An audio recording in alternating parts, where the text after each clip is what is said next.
Hey guys, what's up? Ashley here. Cheese. And it's date number 304 of Gigglin'. Welcome back to another edition of Confessions of a Giggler.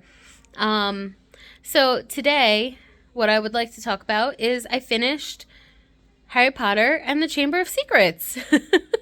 So I finished listening to the book a couple days ago, and then just last night I finished the movie because I did fall asleep when I watched it, when I started watching it. So I had to be a two-parter.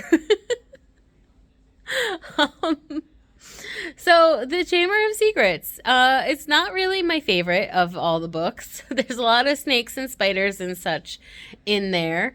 But so they talk about the flying car a lot, and I know that it's a British story, and I know I've seen the movies. I watched the movies many a time, and I hear the man speaking in the audiobook. I hear that he's British, so I know that it's British. But every time they talk about the car, I still imagine it as like an American car with the driver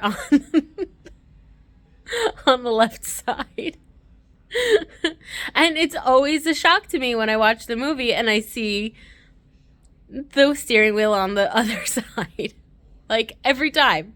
And I should know, but I don't know.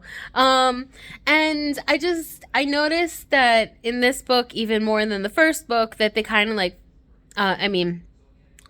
movie, sorry. In this movie, compared to the first movie, they fast forward through a lot more things. So, there's a lot more buildup and details that are left out in the second movie, from the book, which, I don't, maybe I should take notes or something on this stuff. But I don't, and because it's me. But yeah, so and then also it didn't help that I was falling asleep. Because I can't remember.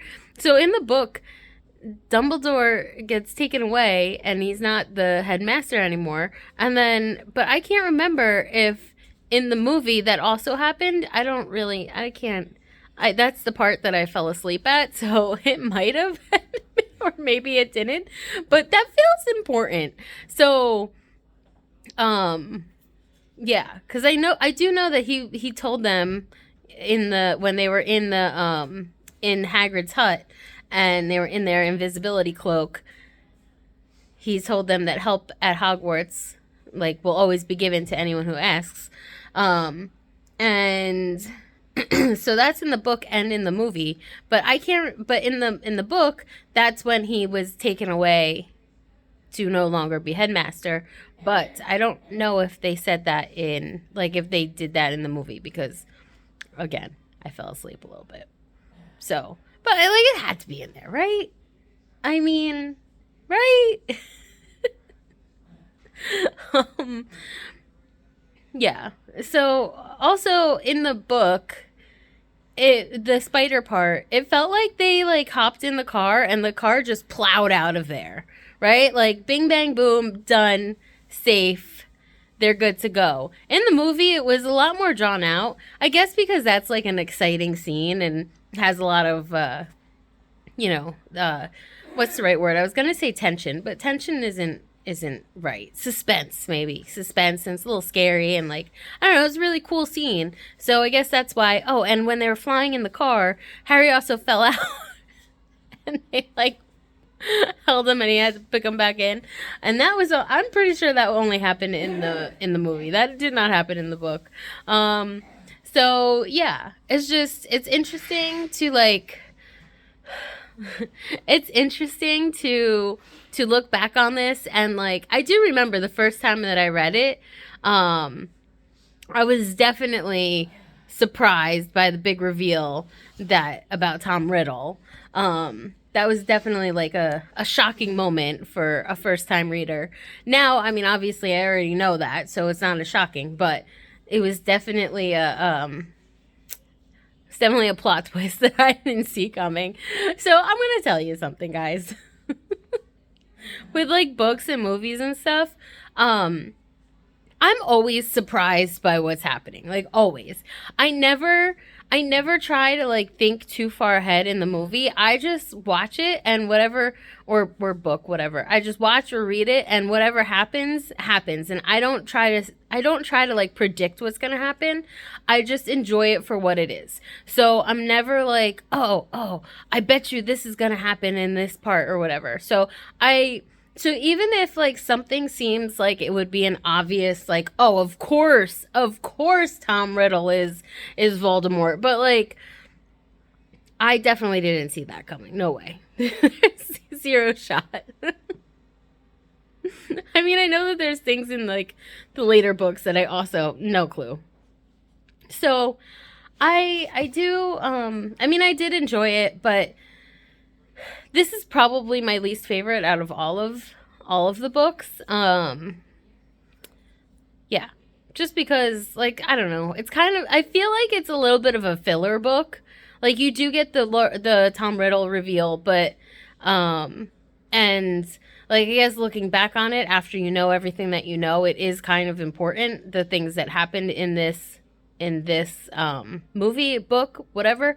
But while you're reading it and it just feels like I don't know. It feels like a filler until the very end.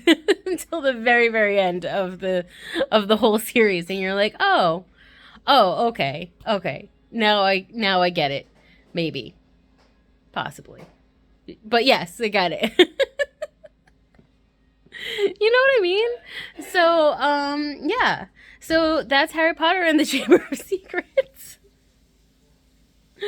Um, but yeah, I feel like there was a lot of like like side characters that were left out of the movie, and I kind of wish that we saw a lot of them because they did talk about Hufflepuff a lot in the book, and you know I'm a Hufflepuff, so I would like to see more on-screen Hufflepuff representation.